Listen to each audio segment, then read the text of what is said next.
witnesses, and I want to read something that Mark O'Mara had said. And he had said that things would have been different if Zimmerman was black. And I'm quoting. He said, "I think things would have been different if George Zimmerman was black for this reason. He never would have been charged with a crime." Do you agree or disagree with that?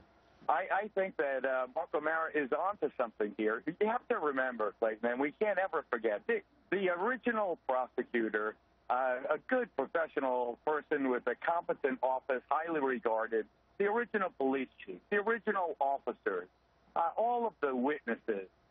This case was just one of those things. Again, I want to stress the fact not all tragedies are crimes, and that, O'Mara's onto something. This was bold-faced race politics. The president gave the signal.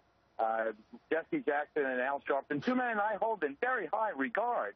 But when they stirred things up, they did it in a way that I think was way over the top. The Million Hoodie March and all the rest of it, and all the criticism I got was saying about this youngster, you dress like a thug, people are going to treat you like a thug. That's true. I stand by that. Even in my own family, I got grief behind that. But that's the reality. You don't send your kids into the rainy night and then have them walking back alleys in troubled neighborhoods and expect a good result. But Geraldo, look, I don't even know how I feel about George Zimmerman. I know I feel terrible for the family of Trayvon Martin, and I feel bad that he died. But I am positive that people like Jesse Jackson and Al Sharpton do not deserve to be called civil rights leaders. They are not. They are hustlers and pimps who make a living off inflaming racial tensions. They know nothing about this. They're not residents of Florida. They don't represent anybody. They're not elected to anything. They don't have constituencies. And the only reason they are allowed to do this is because we in the press enable them by calling them civil rights leaders. Why do we do that? You know, Tucker, let's not have that debate this morning, but I will agree with you in this regard.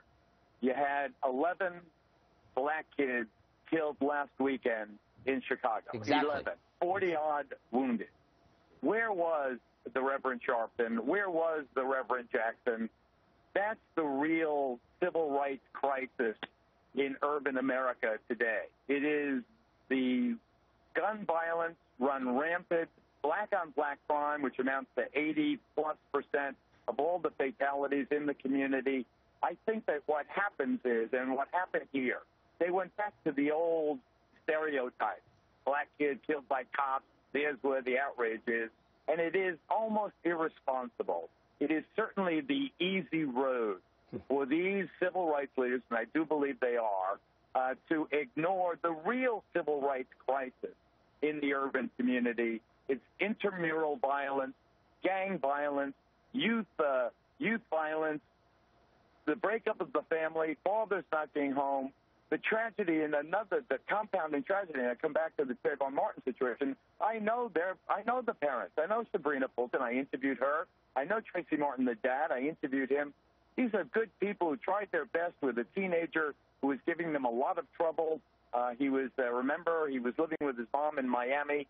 That's why he was a stranger in that community. He was visiting his dad because he had been suspended from school.